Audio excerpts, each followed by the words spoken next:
Hello student, class 9 में जो lesson पढ़ाया जा रहा है खोर संस्थाओं का कामकाज, उसमें उसके लास्ट वीडियो में आपने क्या पढ़ा था? संसद के बारे में पढ़ा था कि किस तरह से वो जो कानून बना था उसमें संसद की क्या भूमिका थी जो कानून को बनाया गया था।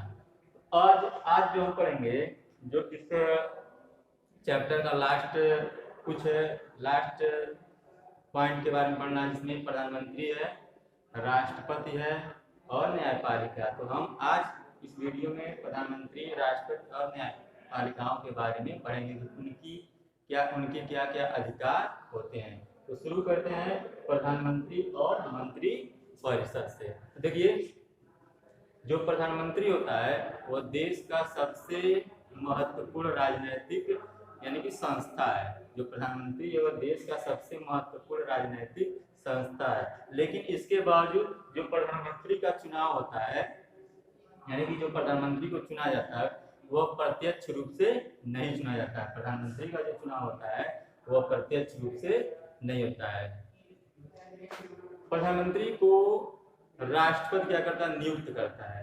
राष्ट्रपति के द्वारा प्रधानमंत्री की नियुक्ति होती है, लेकिन राष्ट्रपति अपने मर्जी से प्रधानमंत्री को नियुक्त नहीं करता है। लोकसभा में बहुमत दल का जो नेता होता है, बहुमत दल का नेता या गठबंधन, वे पार्टियां जो गठबंधन से सरकार बनाती हैं उसमें एक नेता को, मुख्य नेता को, लोकसभा के बहुमत दल के नेता या गठबंधन वाली जो पार्टी होती है उसका जो मुख्य नेता होता है, उसी को राष्ट्रपति क्या करता है? प्रधानमंत्री के पद पर चुनता है, प्रधानमंत्री के रूप में चुनता है। अब गठबंधन क्या होता है? गठबंधन सरकार का मतलब ये होता है कि जब कोई पार्टी बहुमत हासिल नहीं कर पाती है तो दो या दो से अधिक पार्टियां मिलकर सरकार बनाती हैं, तो वही क्या कहलाता है? गठबंधन सरकार। तो यही जब राष्ट्रपति क्या करता है? राष्ट्रपति बहुमत किसी पार्टी को जो पार्टी बहुमत हासिल कर लेती है या गठबंधन से जो सरकार बनाती है, तो गठबंधन से बहुमत हासिल हो जाता है या कोई पार्टी अपने अकेले दम पे बहुमत हासिल कर लेती है, उसका जो नेता होता है उसी को क्या किया जाता है कि राष्ट्रपति प्रधानमंत्री के पद पे नियुक्त करता है, वो अपनी मर्जी से नहीं करता है। हाँ, हालांकि जब कभी ऐसा हो कि कोई पार्टी बहुमत हासिल न कर पाए या गठबंधन में बहुमत हासिल न हो, उस टाइम पे उस टाइम पे राष्ट्रपति जो होता है वह ऐसे व्यक्ति को प्रधानमंत्री चुनता है जो लोकसभा में यानी कि बहुमत हासिल करने की संभावना जिसकी हो। उस टाइम पे राष्ट्रपति अपने विवेक का प्रयोग करते हुए किसी को प्रधानमंत्री के पद पे नियुक्त कर सकता हो, लेकिन वो एक निश्चित टाइम में उसे बहुमत हासिल कर लेना होता है, जिसकी संभावना हो कि वह बहुमत हासिल कर सकता है, लेकिन एक निश्चित टाइम उसे बहुमत हासिल कर लेना होता है। इस प्रकार से वह प्रधानमंत्री की नियुक्ति करता है। अब देखिए, अब राष्ट्रपति क्या करता है? प्रधानमंत्री की नियुक्ति करने के बाद, जैसे ही राष्ट्रपति प्रधानमंत्री की नियुक्ति कर देता है, उसके बाद प्रधानमंत्री की सलाह पे अन्य मंत्रियों की नियुक्ति भी कौन करता है? राष्ट्रपति ही करता है। यानी कि प्रधानमंत्री को चुनने के बाद, प्रधानमंत्री को नियुक्त करने के बाद राष्ट्रपति प्रधानमंत्री की सलाह पे अन्य मंत्रियों की नियुक्ति करता है। इसके साथ साथ अब जो मंत्रियों को चुना जाता है वे जो पार्टी बहुमत हासिल कर ली होती है, लोकसभा में जो पार्टी बहुमत हासिल कर ली होती है उसी को मंत्री चुना जाता है। यानी कि दूसरे पार्टी को नहीं, वही उन्हीं पार्टी को मंत्री चुना जाएगा जो उसने बहुमत हासिल कर ली होती है। और जो राष्ट्रपति जिनको मंत्री के पद पे चुनता है यानी कि नियुक्ति करता है, वो उसी पार्टी की होती है, बहुमत वाली पार्टी की। और ऐसी स्थिति में कभी कभी ऐसा हो सकता है कि प्रधानमंत्री दूसरे पार्टी को के भी मंत्री के पद पे चुना जा सकता है। ऐसा तब होगा, दूसरे व्यक्तियों को भी प्रधानमंत्री के पद पे चुना जा सकता है। ऐसा तब होगा जब कि प्रधानमंत्री उसे चुने और उन्हें 6 माह के अंदर, यानी कि 6 माह के अंदर क्या हो, 6 महीने के अंदर वह व्यक्ति संसद के किसी भी सदन में, लोकसभा या राज्यसभा में क्या करे, का सदस्यता हासिल कर ले। ऐसे व्यक्ति को भी मंत्री के पद पे चुना जा सकता है जो 6 माह के अंदर, यानी कि मंत्री को चुनने के बाद 6 माह के अंदर वो क्या करे लोकसभा में, लोकसभा या राज्यसभा के किसी भी सदस्य की पद वो हो जाए तो उसे भी चुना जा सकता है।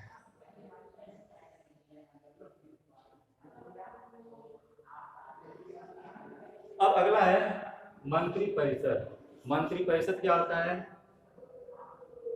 तो मंत्री परिषद उस निकाय का नाम है जिसमें सारे मंत्री होते हैं, यानी कि मंत्री परिषद उस निकाय को कहा जाता है जिसमें सारे मंत्री होते हैं। और इसमें विभिन्न स्तरों के जो मंत्री परिषद होता है, सारे मंत्री इसमें शामिल होते हैं और विभिन्न स्तरों के 60 से 80 मंत्री हो सकते हैं। मंत्री परिषद में विभिन्न स्तरों के कितने मंत्री हो सकते हैं? 60 से 80 मंत्री। अब जो मंत्री परिषद का विभाग होता है, मतलब कह सकते हैं मंत्री परिषद के प्रकार, उसमें क्या क्या शामिल है। एक होते हैं कैबिनेट मंत्री, मंत्री परिषद एक होता है कैबिनेट मंत्री।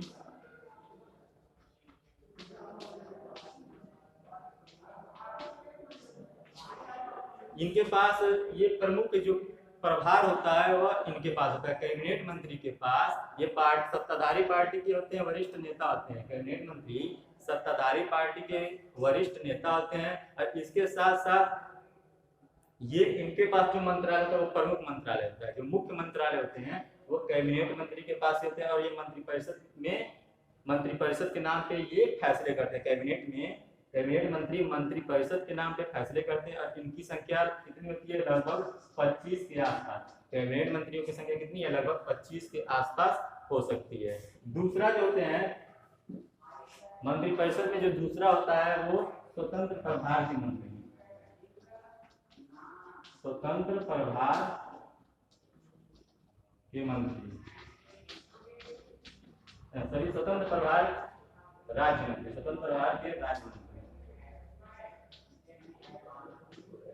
मंत्री परिषद में पहला होता है कैबिनेट मंत्री, जिनकी संख्या लगभग 25 है और ये इनको मुख्य प्रभार मिला होता है, विशेष प्रभाव, और ये सत्ताधारी पार्टी के नेता होते हैं, मंत्री होते हैं और ये वरिष्ठ मंत्री होते हैं। दूसरा है स्वतंत्र प्रभार के राज्य मंत्री। अब इनको जो मिला होता है ये छोटा, इन्हें छोटा क्या कह सकते हैं कि जैसे कि ये मुख्य भाग इन्हें मिला होता है, मुख्य प्रभार, इन्हें छोटा प्रभार मिला होता है। और इसके साथ साथ ये कैबिनेट में यानी कि नेताओं के द्वारा आमंत्रित किए जाने पे ही, यानी कि बुलाए जाने पे ये स्वतंत्र प्रभार के राज्य मंत्री कैबिनेट की बैठक में शामिल होते हैं।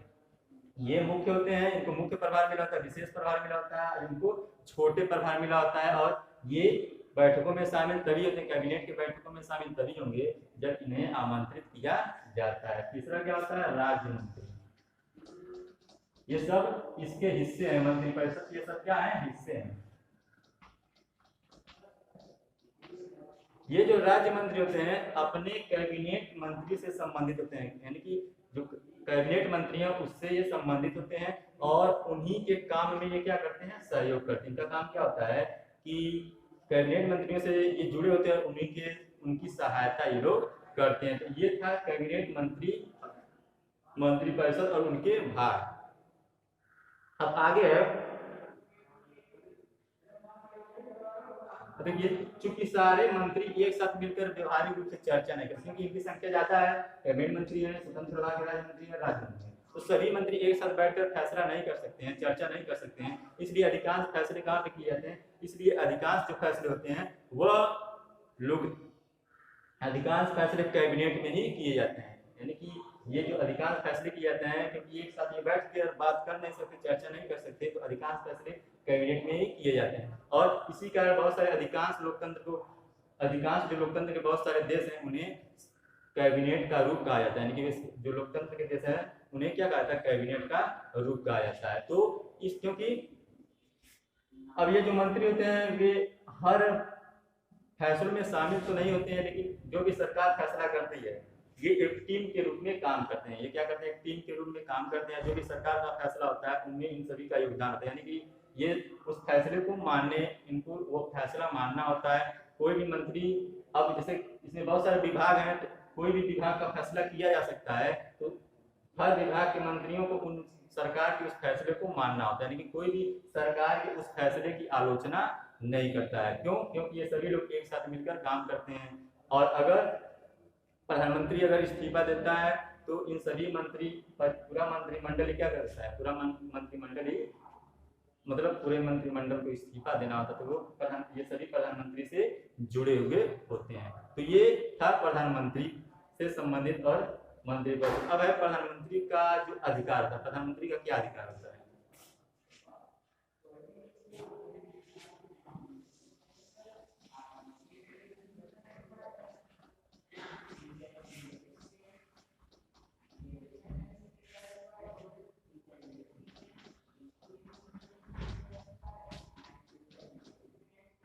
प्रधानमंत्री के अधिकार,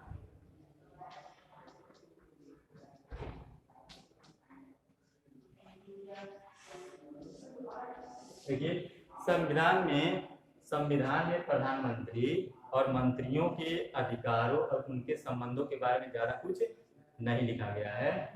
देखिए अगर हम संविधान पढ़ेंगे तो उसमें प्रधानमंत्री और मंत्रियों के अधिकारों उनके संबंध के बारे में ज्यादा कुछ नहीं है। लेकिन क्योंकि प्रधानमंत्री क्या होता है, सरकार में प्रमुख होता है, इसलिए इनके पास कुछ अधिकार दिए गए थे, इनके पास कुछ महत्वपूर्ण अधिकार होते हैं। अब इनके पास क्या क्या अधिकार होता है, देखिए ये जो प्रधानमंत्री होते हैं कैबिनेट की बैठकों की अध्यक्षता करते हैं। प्रधानमंत्री क्या करते हैं, इनके क्या अधिकार है, कैबिनेट की बैठकों की अध्यक्षता करते हैं और विभिन्न कामों की क्या करते हैं, समन्वय करते हैं। जो विभिन्न काम होते हैं उनका समन्वय करते हैं और विभिन्न विभागों के बीच विभिन्न कामों का समन्वय करते हैं। तीसरा, विभिन्न विभागों के बीच जो विवाद होता है उसमें अंतिम निर्णय किसका होता है, प्रधानमंत्री का। यानी उस विवादों को सुलझाने में अहम भूमिका किसकी होती है, प्रधानमंत्री की होती है। फिर चौथा क्या है, ये मंत्रियों को विभिन्न कामों का वितरण करते हैं या पुनर्वितरण करते हैं। मंत्रियों को विभिन्न कामों का वितरण और पुनर्वितरण करते हैं। ये विभिन्न विभागों की निगरानी करते हैं, उन्हीं के निगरानी में मंत्री काम करते हैं। और ये चाहे तो मंत्रियों को, अगर प्रधानमंत्री चाहे तो मंत्री को बर्खास्त भी कर सकता है। प्रधानमंत्री अगर चाहे तो मंत्री को बर्खास्त भी किया जा सकता है। तो इस तरह से हम कह सकते हैं अगर भारत में कैबिनेट सबसे अधिक प्रभावशाली है, भारत में अगर कैबिनेट सबसे अधिक प्रभावशाली है तो प्रधानमंत्री सबसे अधिक शक्तिशाली है। अगर हम ये कहें कि भारत में कैबिनेट सबसे अधिक प्रभावशाली है तो प्रधानमंत्री को कह सकते हैं वो सबसे अधिक शक्तिशाली होता है। क्यों, क्योंकि प्रधानमंत्री लगभग देश के जो मुख्य निर्णय होते हैं उसमें प्रधानमंत्री शामिल होता है।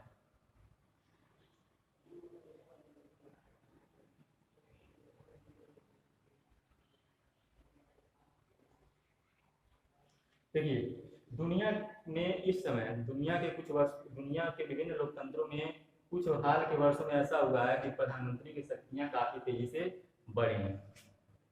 क्यों, क्योंकि इसका कारण यह है कि विभिन्न जिन लोकतंत्र के देशों में जब प्रधानमंत्री जो होता है वो बहुमत हासिल कर लेता है, जब प्रधानमंत्री बहुमत हासिल कर लेता है तो उसकी जो एक ही पार्टी का वो मुख्य नेता होता है, यानी कि एक ही पार्टी चुनाव में सरकार जब बनाती है यानी बहुमत हासिल कर लेती है तो उसके पास पूरी शक्तियां आती हैं, उसके पास पूरा अधिकार होता है कोई भी निर्णय लेने का। यानी कि वो कोई भी निर्णय ले सकता है, कोई भी दूसरी पार्टी उसमें दखल अंदाजी नहीं कर सकती है। वो अकेले उस पार्टी का मुख्य नेता होता है, अकेले फैसला लेता है। जैसे कि उदाहरण के तौर पर हम जवाहरलाल नेहरू को जान सकते हैं।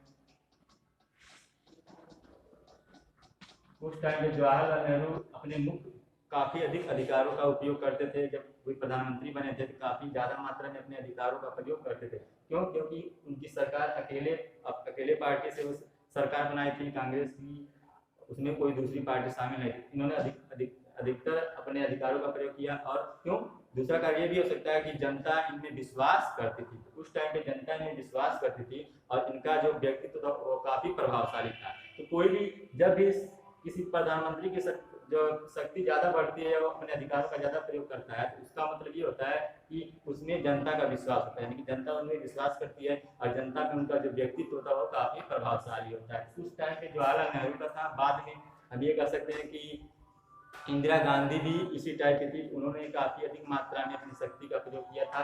क्यों, क्योंकि जो कैबिनेट के अन्य सदस्य थे उनमें सबसे ज्यादा प्रभावशाली कौन थी, इंदिरा गांधी। उन्होंने ज्यादा मात्रा में अपनी शक्तियों का प्रयोग किया क्योंकि जनता में उनका विश्वास था और उनका जो व्यक्तित्व काफी प्रभावशाली था।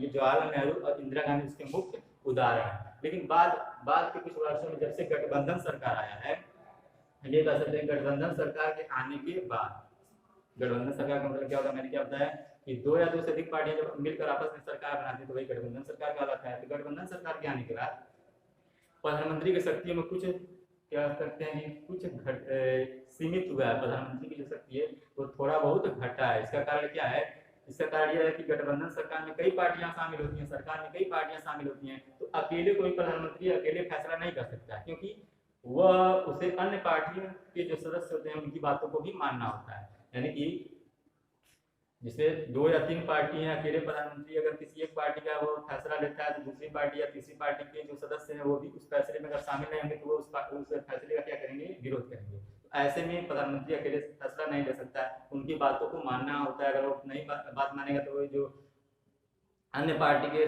सदस्य हैं वो उस पार्टी से, उस सरकार से अपना हाथ हटा लेंगे, यानी कि उस पार्टी से, उस सरकार से निकल जाएंगे, जिससे जो सरकार है वो गिर जाएगी। इसलिए उनकी बातों को भी उन्हें मानना होता है। तो गठबंधन सरकार आने के बाद क्या हुआ है कि प्रधानमंत्री की शक्ति में थोड़ा बहुत क्या हुआ है, प्रधानमंत्री की जो शक्ति वो थोड़ा बहुत घटी है। हम ये कह सकते हैं कि उनकी शक्ति में थोड़ी कमी आई है। तो ये था प्रधानमंत्री और उनके अधिकार। प्रधानमंत्री की नियुक्ति कैसे होती है? राष्ट्रपति द्वारा होती है, और जो बहुमत दल का नेता होता है वही राष्ट्रपति उसको क्या करता है? प्रधानमंत्री नियुक्त करता है। और इनके अधिकार क्या हैं? इनके अधिकार यही हैं कि ये क्या करते हैं? कैबिनेट की बैठक की अध्यक्षता करते हैं, विभिन्न मंत्रियों के कामों का निगरानी करते हैं, विवादों का निपटारा करते हैं, और इनके अंडर में सभी मंत्री काम करते हैं। तो यही इनके अधिकार हैं। अब अगला है पॉइंट राष्ट्रपति।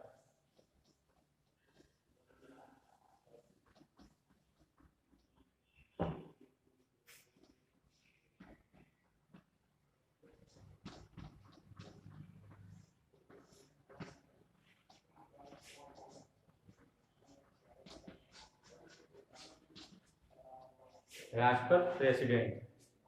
देखिए, जैसे प्रधानमंत्री होता है अपने सरकार का प्रमुख होता है, प्रधानमंत्री क्या होता है? सरकार का प्रमुख होता है। उसी प्रकार से राष्ट्रपति क्या होता है? वह देश का, वह राष्ट्राध्यक्ष होता है। राष्ट्रपति को क्या कहा जाता है? राष्ट्राध्यक्ष कहा जाता है। देखिए, राष्ट्रपति के पास उतनी शक्तियां नहीं होती जितनी कि प्रधानमंत्री के पास होती हैं। राष्ट्रपति होता है जो नाम मात्र का प्रधान होता है।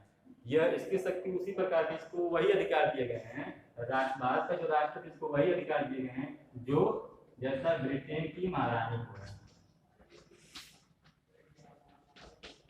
यानी कि जैसे ब्रिटेन की महारानी क्या है? एक अलंकारिक है, यानी कि अपने पद की शोभा बढ़ाती हैं, या उनके पास कोई बड़ा अधिकार नहीं है। उसी प्रकार से भारत के राष्ट्रपति के पास भी उतना अधिकार नहीं जितना कि ये सिर्फ इन्हें नाम मात्र का शासक कहा जाता है। तो उस जैसे ब्रिटेन की महारानी है उसी प्रकार से भारत के राष्ट्रपति भी हैं।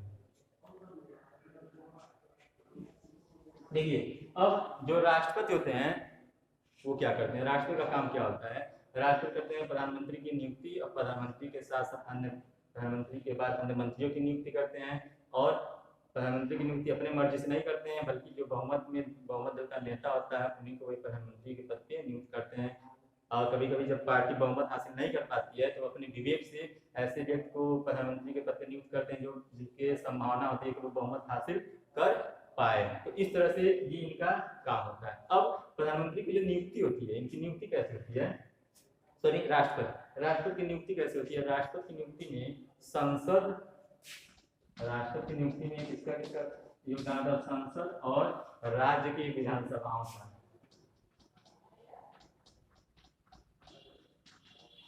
राष्ट्रपति की नियुक्ति संसद के सदस्य और राज्य की विधानसभाओं के सदस्य करते हैं। और राष्ट्रपति बनने के लिए इनको भी बहुमत हासिल करना होता है। इन्हें भी राष्ट्रपति बनने के लिए क्या करना होता है? बहुमत हासिल करना होता है। बहुमत हासिल करने के बाद ही ये राष्ट्रपति बन सकते हैं। और जब ये बहुमत हासिल करके राष्ट्रपति बन जाते हैं तो इसका मतलब क्या होता है कि ये देश का प्रतिनिधित्व कर रहे हैं।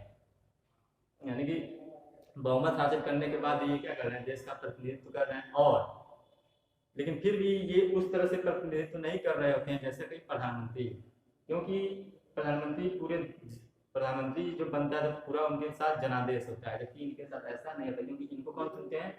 संसद और विधानसभा के सदस्य चुने, जबकि प्रधानमंत्री स्वयं हर क्षेत्र से, हर देश के हर कोने से संसद के द्वारा ही वो प्रधानमंत्री, संसद चुने जाने के बाद उसके पार्टी में जितने भी सांसद होते हैं वो चुने जाने के बाद वो प्रधानमंत्री बनता है। तो इसलिए इनको क्या कहा जाता है, नाम मात्र का कार्यपालिका इन्हें कहा जाता है, राष्ट्रपति को नाम मात्र का कार्यपालिका कहा जाता है। फिर भी इनका जो चुनाव तो अप्रत्यक्ष रूप से होता है, जबकि जो प्रधानमंत्री था उनका चुनाव प्रत्यक्ष रूप से होता है और इनका चुनाव अप्रत्यक्ष रूप से होता है। एक बात मैं भूल गया कि जो प्रधानमंत्री है वो कब तक अपने पद पे रह सकता है। हालांकि हम जानते हैं कि प्रधानमंत्री 5 वर्ष के लिए चुना जाता है, लेकिन प्रधानमंत्री अपने पद पर तब तक रह सकता है तभी तक रह सकता है जब तक कि वो उस पार्टी का नेता के पद पे हो, उस पार्टी के नेता के पद पर। जैसे अगर उस पार्टी के नेता के पद पर नहीं तो प्रधानमंत्री नहीं बन सकता है। और ये भी इनका भी जो चुनाव था वो 5 साल के लिए ही, लगभग भारत में 5 साल के लिए हमेशा होता है। अब आगे क्या है,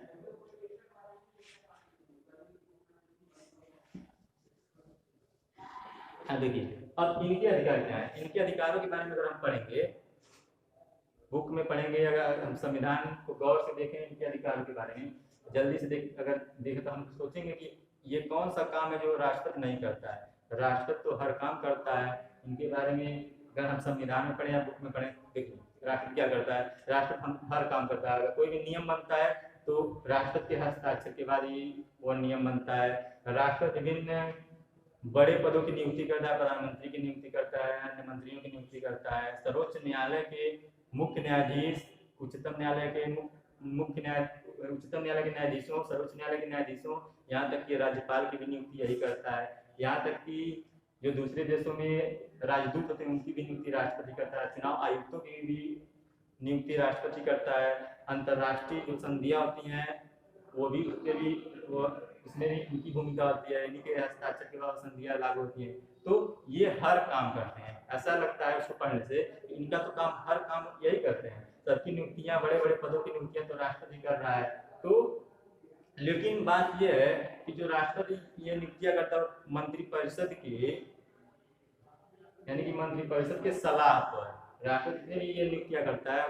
वो मंत्री जो भी काम करता है वो मंत्रिपरिषद के सलाह पे ही काम करता है। यानी कि अगर राष्ट्रपति किसी बात पे क्या कहते हैं कि राष्ट्रपति किसी बात पे सहमत नहीं है तो वो मंत्रिपरिषद को क्या कर सकता है, वो मंत्रिपरिषद को परामर्श दे सकता है किसी भी बात पे अगर वो सहमत नहीं है कि वो यह सही नहीं है, इस पे ध्यान दीजिए। लेकिन अगर मंत्रिपरिषद कोई भी चीज हो, कोई भी बात हो, अगर मंत्रिपरिषद ने कह दिया कि हाँ यही नियम बनना है, यही काम होना है, तो राष्ट्रपति न चाहते हुए भी उसे वह उस चीज पे हस्ताक्षर करना पड़ेगा। या कोई भी नियम बनता है, विधायिका में कोई भी नियम बनता है, संसद में कोई भी नियम बनता है, तो राष्ट्रपति क्या करता है, कुछ दिन के लिए उसे रोक सकता है या संसद के पास वापस भेज सकता है उस पर पुनः विचार करने के लिए। लेकिन वह उस नियम को बनने से रोक नहीं सकता। राष्ट्रपति को उस पर संसद के दोनों सदनों में पारित हो गया है और पुनः उसे राष्ट्रपति के पास भेजा जाता है तो राष्ट्रपति को उस पर हस्ताक्षर करना ही पड़ेगा। न चाहते हुए भी राष्ट्रपति को उस नियम पर, उस कानून पर हस्ताक्षर करना ही पड़ता है। तो राष्ट्रपति, इस तरह से हम कह सकते हैं कि राष्ट्रपति बड़े बड़े काम तो करता है, बड़े बड़े नियुक्तियां करता है, लेकिन वह उस पर हस्ताक्षर करने के लिए बाध्य होता है। कोई भी नियम बनता है तो राष्ट्रपति न चाहते हुए भी उस नियम को रोक नहीं सकता। राष्ट्रपति अगर चाहे तो उस नियम को बनने से रोक लेगा तो वह नहीं रोक सकता, उसको उस पर हस्ताक्षर करना होता है। तो ये था राष्ट्रपति का काम। अब ये है अगला,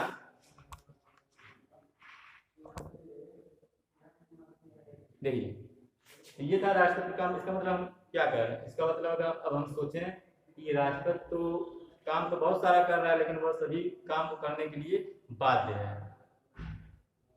यानी कि तो वो करता क्या है, राष्ट्रपति करता क्या है, तो राष्ट्रपति अपने विवेक से एक काम करना चाहिए राष्ट्रपति को।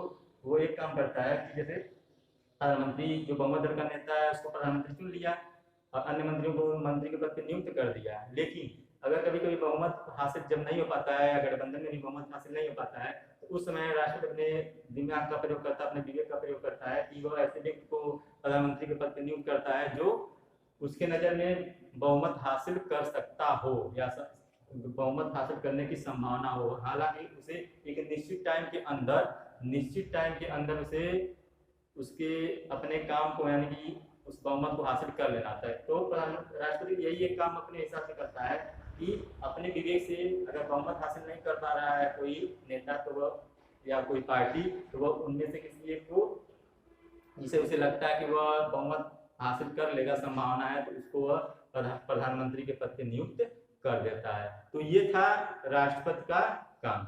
अब अगला पॉइंट क्या है? न्यायपालिका।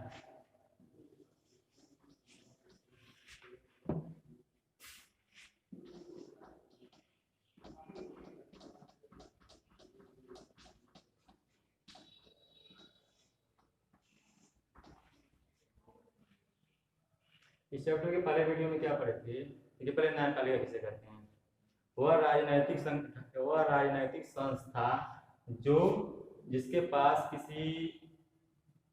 पास न्याय करने और विवादों को निपटारा करने का अधिकार, उसी को क्या कहते हैं? न्यायपालिका। वह राजनैतिक संस्था जिसके पास न्याय करने और विवादों का निपटारा करने का अधिकार, उसी को क्या कहते हैं? न्यायपालिका कहते हैं। अब देखिए, पिछले वीडियो जो ये पहला ये लेसन 4 है, उसमें पहले वीडियो में हमने क्या पढ़ा होगा, किस तरह से कानून बनने के बाद, जो कानून बना था 27% आरक्षण देने के बाद, उसके बाद हंगामा हुआ, देश में आंदोलन हुए, और फिर किसी लोगों ने क्या किया था, उसको कोर्ट में अपील किया था।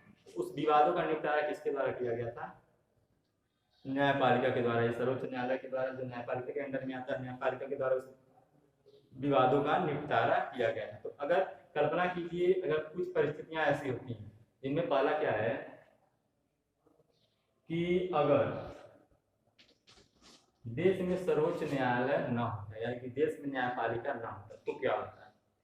देश में अगर सर्वोच्च न्यायालय या न्यायपालिका न होता तो क्या होता है? जो विवाद पनपता, वो विवाद काफी आंदोलित हो जाता, उग्र रूप ले लेता, उसको समाप्त नहीं किया जा सकता। तो उसको कौन समाप्त करता? न्यायपालिका ही समाप्त करता। और अगर न्यायपालिका होता, लेकिन उस न्यायपालिका के पास वो सरकार के फैसले जो होते हैं, सरकार के जो निर्णय होते हैं, उसको उसकी समीक्षा करने का अधिकार ना होता, उन निर्णयों को बदलने का अधिकार ना होता, तब क्या होता? या ये भी अधिकार होता, लेकिन उनके पास निष्पक्ष, ये जो न्यायपालिका होती है, वो निष्पक्ष और स्वतंत्र ना होता, या ये निष्पक्ष और स्वतंत्र होता है, लेकिन सरकार के जो निर्णय होते हैं उसके विरुद्ध जो लोग सरकार के निर्णय के विरुद्ध अपील करने वाले ही न्यायपालिका की बातों को मानते हैं। तो ऐसा अगर ये सब न होता तो क्या होता? कोई भी देश पूर्ण रूप से लोकतंत्र तब नहीं कहलाता है, यानी उस देश में पूर्ण रूप से लोकतंत्र होता है नहीं, क्योंकि हमेशा विवाद होते, हिंसात्मक होता, और सरकार अपनी मनमानी करती, तो वह उस देश में पूर्ण ये कह सकते हैं कि वह लोकतंत्र देश कहलाता ही नहीं। तो ये न्यायपालिका के होने के कारण क्या होता है कि इन विवादों का निपटारा हो जाता है। अब ये है कि देखिए, न्यायपालिका जो होता है, इसलिए क्या होता है कि किसी भी देश में जो न्यायपालिका होती है वो स्वतंत्र और कैसी होनी चाहिए? प्रभावशाली होनी चाहिए। न्यायपालिका स्वतंत्र और प्रभावशाली होनी चाहिए। और ये न्यायपालिका होती है वो न तो विधायिका और न ही कार्यपालिका के अंडर में होती है, यानी कि उनके दबाव में काम नहीं करती है, स्वतंत्र होती है न्यायपालिका। जो देश की न्यायपालिका है वो काफी स्वतंत्र है, वो किसी भी सरकार के या किसी भी सरकार या प्रधानमंत्री या किसी भी नेता के दबाव में आके काम नहीं करती है। उनके फैसलों को अगर वो गलत है तो उसको बदलने की शक्ति न्यायपालिका के पास होता है। अब ये किन किन विवादों का निपटारा करती है न्यायपालिका? इसमें पहला क्या है? यह दो नागरिकों के बीच का विवादों का, जो न्यायपालिका के कई भाग होते हैं। न्यायपालिका में कौन कौन से आते हैं? सर्वोच्च न्यायालय आता है, सर्वोच्च न्यायालय जिसे उच्चतम न्यायालय कहा जाता है, इंग्लिश में सुप्रीम कोर्ट कहा जाता है। फिर एक उच्च न्यायालय होता है जो राज्य में होता है, उच्च न्यायालय जिसे हाई कोर्ट कहा जाता है। एक जिलों का न्यायालय होता है, और कुछ प्रांतों की कुछ स्थानीय न्यायालय होता है। ये न्याय मतलब कि न्यायपालिका के अंग होते हैं। अब उसमें जो सुप्रीम कोर्ट होता है वो प्रमुख होता है, उसे हम क्या कर सकते हैं? सभी न्यायपालिकाओं का प्रधान कर सकते हैं। तो ये भी कहा जा सकता है कि न्यायपालिका किसे कहते हैं? विभिन्न अदालतों को सामूहिक, भारत के या देश के विभिन्न अदालतों को सामूहिक रूप से क्या कहा जाता है? न्यायपालिका। देश के विभिन्न अदालतों को सामूहिक रूप से क्या कहते हैं? न्यायपालिका कहते हैं, जिसमें मुख्य कौन होते हैं? सर्वोच्च न्यायालय, उच्च न्यायालय, जिला स्तर के न्यायालय और स्थानीय न्यायालय। ये सभी न्यायपालिका में आते हैं। अब सर्वोच्च न्यायालय जो है उसका काम क्या है, मतलब कि वो किन किन विवादों का निपटारा करता है? तो सर्वोच्च न्यायालय दो नागरिकों के बीच अगर विवाद है तो उसका निपटारा कौन कर सकता है? सुप्रीम कोर्ट यानी कि सर्वोच्च न्यायालय कर सकता है। अगर नागरिक और उस राज्य के सरकार के बीच का विवाद है तो उसका भी निपटारा कौन कर सकता है? सुप्रीम कोर्ट यानी कि उच्चतम न्यायालय कर सकता है, सर्वोच्च न्यायालय कर सकता है। दो या दो से अधिक राज्यों के बीच का विवाद का निपटारा भी सर्वोच्च न्यायालय करता है। और यहाँ तक कि राज्य और केंद्र सरकार, राज्य सरकार और केंद्र सरकार के बीच का विवाद अगर होता है तो उसका भी निपटारा किसके द्वारा किया जाता है? सुप्रीम कोर्ट के द्वारा ही किया जाता है। ये काम किसका होता है? सुप्रीम कोर्ट का होता है। तो न्यायपालिका की स्वतंत्रता का मतलब क्या है? न्यायपालिका की स्वतंत्रता का मतलब ये है कि वह प्रभावशाली है, इनके ये क्या है? काफी प्रभावशाली है और ये विधायिका और कार्यपालिका के नियंत्रण में नहीं आती है। न्यायपालिका जो होती है विधायिका और कार्यपालिका के नियंत्रण में नहीं आती है। अब जो न्यायपालिका होता है, अब इसमें हमने जाना कौन क्या क्या होता है? सर्वोच्च न्यायालय, उच्च न्यायालय, जिला स्तर के न्यायालय और स्थानीय न्यायालय। अब जो सर्वोच्च न्यायालय जो होता है और उच्च न्यायालय के न्यायाधीशों की जो नियुक्ति होती है वो किसके द्वारा की जाती है? प्रधानमंत्री के सलाह पे राष्ट्रपति करता है।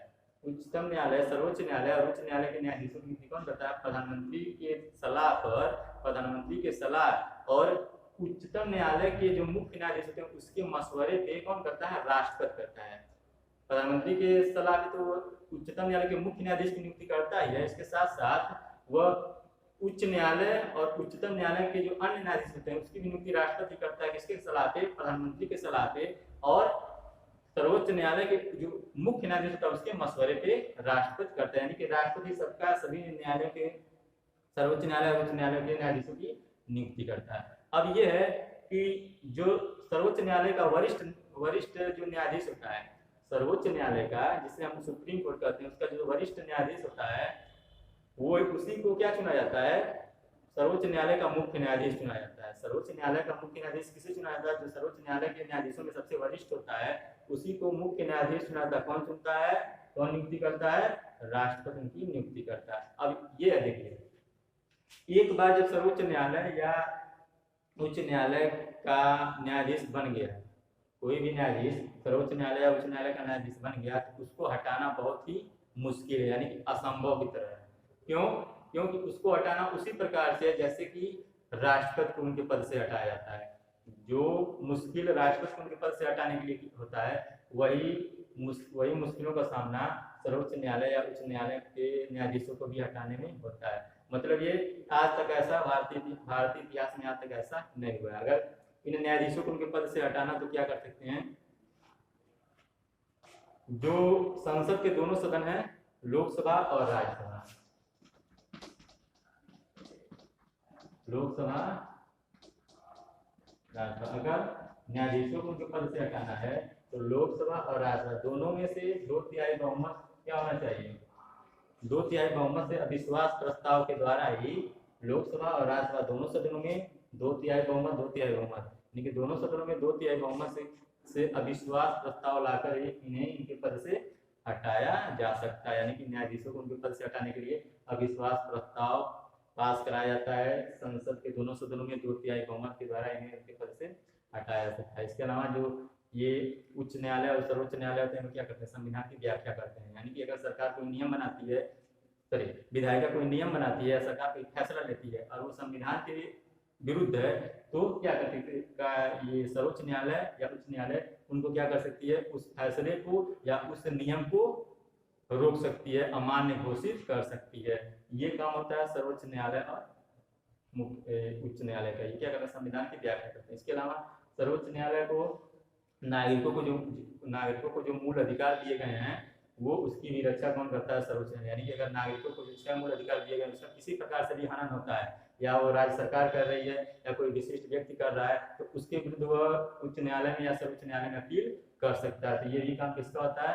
न्यायपालिका के अंदर में सर्वोच्च न्यायालय और उच्च न्यायालय का होता है। तो ये जो न्यायपालिका बात की है वो स्वतंत्र और निष्पक्ष होती है और काफी प्रभावशाली होती है।